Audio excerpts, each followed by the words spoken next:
ईश्वर उवाच मातः परात्परे देवी सर्वज्ञानमयीश्वरी कथ्यतां मे सर्वपीठ शक्ति भैरव देवता। देव्युवाच शृणु वत्स प्रवक्ष्यामि दयाल भक्तवत्सल याभिर्विना न सिद्ध्यन्ति जप साधन सत्क्रियाः। पञ्चाशदेकपीठानि एवं भैरव देवताः अंगप्रत्यङ्गपापेन कृष्णभक्तेन च ममाद्यमपुरो देव हिताय त्वयि कथ्यते।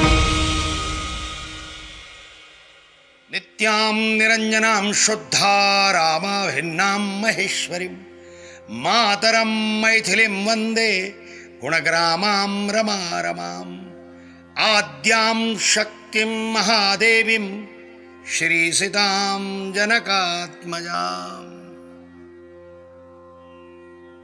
नित्य परम निर्मल परम विशुद्ध गुणों की भंडार परम श्री आदिशक्ति महेश्वरी प्रभु श्री रामचंद्र से अभिन्न ऐसी जनकात्मजा मैथिली माता सीता की मैं वंदना करता हूं।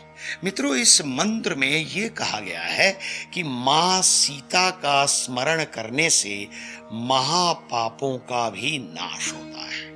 अहिल्या द्रौपदी सीता तारा मंदोदरी तथा पंचकन्यां स्मरे नित्यं महापातकनाशनम।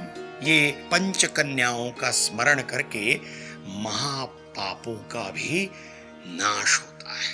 मित्रों, राजा जनक की पुत्री प्रभु रामचंद्र जी की अर्धांगिनी माता सीता को भी आदि शक्ति का ही रूप माना गया है। सीता जी का एक नाम मैथिली भी है क्योंकि उनका जन्म राजा जनक की राजधानी मिथिला में ही हुआ था और ये स्थान 51 शक्तिपीठों में से एक महत्वपूर्ण शक्तिपीठ माना गया है। पौराणिक कथाओं के अनुसार मां सती के अंग विभिन्न स्थानों पर गिरे और वो प्रत्येक स्थान दिव्य शक्तिपीठ बन गया। मित्रों, इस कहानी के पीछे भगवान श्री राम और माता सीता जी की भी कथा है।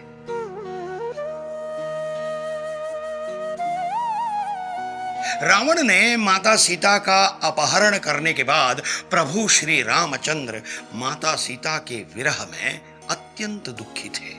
उसी समय देवी सती अपने पति भगवान शिवजी के साथ आकाश मार्ग से विहार कर रही थी। उन्होंने भगवान श्री रामचंद्र जी को जब दुखी और अश्रु बहाते हुए देखा तो उन्हें लगा कि साक्षात ईश्वर स्वयं दुखी होकर अश्रु बहा रहे हैं। तब भगवान शिवजी ने उन्हें कहा, देवी, ये तो भगवान श्री राम की मानव रूपी लीला है। और देवी सती ने भगवान श्री राम की परीक्षा लेने की सोची और देवी सती ने सीता जी का रूप धारण कर लिया और वो त्वरित भगवान श्री रामचंद्र जी के समक्ष प्रकट हो गई। प्रभु रामचंद्र जी ने हाथ जोड़कर नमस्कार कर कहा, हे माते, आप यहाँ कैसे? भगवान शिवजी साथ में नहीं है? प्रभु रामचंद्र जी ने सती माता को निस्संशय पहचान लिया और देवी सती इस प्रसंग से लज्जित होकर वहां से अंतर्धान हो गई। किंतु इस प्रसंग से भगवान शिवजी अप्रसन्न हो गए, रुष्ट हो गए और वे समाधिस्थ हो गए। उसी समय सती के पिता प्रजापति दक्ष ने भव्य यज्ञ का आयोजन किया था। प्रजापति दक्ष भगवान शिव जी और मां सती के विवाह से बिल्कुल प्रसन्न नहीं थे। इसलिए उनकी कन्या मां सती और भगवान शिव जी को छोड़कर उन्होंने सभी देवी देवताओं को यज्ञ में उपस्थित रहने के लिए निमंत्रित किया था। और माता सती को जब इस बात का ज्ञान हुआ कि पिता प्रजापति दक्ष ने भव्य यज्ञ का आयोजन किया है तो मां सती यज्ञ में जाने के लिए उत्साहित हो गई, तैयार हो गई। भगवान शिव जी के बार बार मना करने के बाद भी मां सती अपने पिता के घर यज्ञ में पहुंच गई और उन्होंने देखा कि सभी देवी देवता यहाँ उपस्थित हैं। इस बात से आश्चर्यचकित और दुखी होकर उन्होंने पिता दक्ष से पूछा, पिताश्री, आपने तो सभी देवी देवताओं को यज्ञ में निमंत्रित किया है, परंतु आपने आपके जमाई और मेरे पति परमेश्वर भगवान शिव जी को यज्ञ में निमंत्रित क्यों नहीं किया? तब प्रजापति दक्ष ने सभी देवी देवताओं के सामने, माता सती के सामने भगवान शिव जी का घोर अपमान कर दिया और अपशब्द कहे। अपने पति परमेश्वर भगवान शिव जी का अपमान माता सती सहन नहीं कर पाई और यज्ञ कुंड में उन्होंने स्वयं की आहुति दे दी। उसी समय भगवान शिव क्रोधित होकर अवतरित हुए और देवी सती की छाया शरीर को कभी सिर पर, कभी हाथ में, कभी कंधों पर धारण कर तांडव नृत्य शुरू कर दिया। तांडव से समस्त सृष्टि का विनाश न हो, इसलिए भगवान विष्णु ने सुदर्शन चक्र चलाकर उस छाया देह के 51 भाग कर दिए और वो भाग जिन जिन स्थानों पर गिरे उस प्रत्येक स्थान पर एक दिव्य ऊर्जा स्रोत की निर्मित हुई और 51 शक्तिपीठों का निर्माण हुआ। ठीक इसी कथा के अनुसार मां सती का बाया कंधा मिथिला में गिरा और मिथिला शक्तिपीठ का निर्माण हुआ। यहाँ मां शक्ति महादेवी के रूप में और भगवान शिव महोदर के रूप में विराजमान है। मां सीता जी की जन्मस्थली है मिथिला। मिथिला ये संपूर्ण नगरी ही अत्यंत पवित्र है। प्रत्येक देवी भक्त के मन में ये तीव्र उत्कंठा और इच्छा होती ही है कि वो भी मिथिला सहित सभी के सभी 51 शक्तिपीठों का दर्शन करे और शक्तिपीठ की दिव्य ऊर्जा प्राप्त करे।